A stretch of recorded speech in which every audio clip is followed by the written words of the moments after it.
cage. Mine's Micah Frankel at Sandoval Fight Systems, Duke City MMA ahead of Colorado Combat Club 15. We're going to see Iyean Varela back in the cage. How you doing, man? I'm doing great.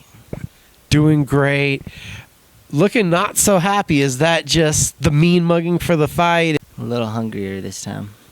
Little hungrier this time. This time, honestly, I'm surprised to see you back so quickly. We had talked, and you had kind of considered taking the rest of the year off after the last fight. What was it that made you want to get back in the cage and get back to action a bit sooner than expected? I didn't want to end the year with a shitty ending, honestly. I just wanted to end with an ass whooping. Wanted to get that good feeling back, I'm sure. The last fight, you suffer your first setback. It doesn't go your way. But I know as a wrestler, you didn't win every match. So how were you able to harken back to those days, first off, to be able to get through the loss, to be able to process it? What's cool is I don't even think I lost. You don't even think you lost? Well, tell me what happened then. My jaw broke. I had to stop. Well, shit, I'm sorry. We kind of keep score, and that's unfortunate. Like, it's not like you can say, well, okay, I didn't get my ass whooped fully, but, like, your jaw broke. You technically lost, bro. Not to me. So you're still keeping that mindset. Yes, sir. Why not? Okay, the why not? It's just, as long as you're doing the right things in here, what was the mindset and the thought process when you got back to the gym? Did you feel there were places where you needed to improve, holes that needed to be shored up?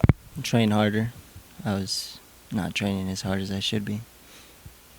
So a little bit of a wake-up call to you. You got caught with that punch and it shouldn't have happened? Stopped partying. That was for sure. That's a good thing that I stopped partying. Like really, you stopped partying? Yeah.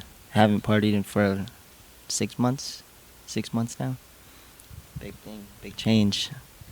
Used to party all the time. Right before fights, too. This time I'm not. All right, so the focus is in there now. What has that meant for training and how just everything with training camp, how it's been now that you've taken out that extra? I'm not hungover. I get to train every single day pretty hard. So was this something that you really was an issue with you that you had to correct? It wasn't a big issue, but it was a thing that I needed to fix. Now you fixed it up. Was it fully after the fight? Was this something that it took a while to process to get the realization? Or was it a pretty easily identifiable variable that you were able to take out? No, I partied after the fight. But it's something I needed to fix. And I will party after this fight. What was it like, the recovery, just the process of going through the recovery from the broken jaw? It was the worst, but not the worst thing ever. I just didn't have to eat. It was like a little long weight cut. Now, as a wrestler, I'm sure you've had your fair share of nicks and bruises. Where did the broken jaw stack up on the injury list? Obviously the biggest thing ever that's happened to me. Yeah. Would you say it affected you? Did it change you? I'm like, that's a pretty big statement. Biggest thing that's ever happened to you. Obviously, yeah, my face broke. Now, as you look forward to returning to Colorado, going back up there, what are your expectations for this improved Iyean Varela? I don't like nobody down there. They don't like me. I'm going to just keep my ass moving. I'm not stopping in that cage. There's no time to stop or else I'm going to get hurt again.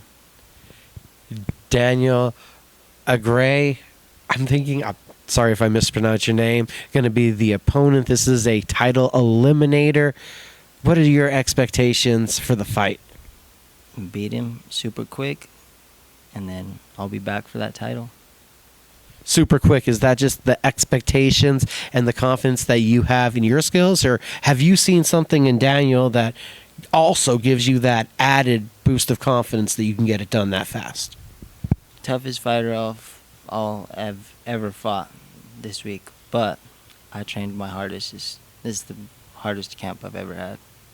Well, that's quite a bit of respect you're giving, saying that he's the toughest guy you ever fought. Why are you saying that? Because Rocky didn't beat me. So it's just always the next guy is going to be the toughest challenge until you feel you've suffered that first defeat? Of course. How long and where was this confidence, this unwavering confidence that you have bred from? My whole family, just everyone. My stepdad taught me a lot. Grandparents, everything. I have to be the biggest role model to my students every day. I gotta show them confidence. Still being a teacher in your regular life, does that make you more of a sponge, you feel, when you come into the gym willing to learn because you know how hard it is being the teacher, so then you know kind of how to be an exemplary student?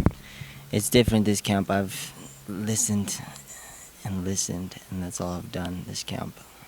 I've done nothing but listen this camp.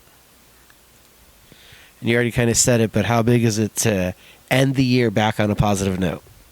That's everything. I won't be happy unless I end it on a positive note. Well, I hope to see you happy next time I see you, bro. Hopefully. Let's see.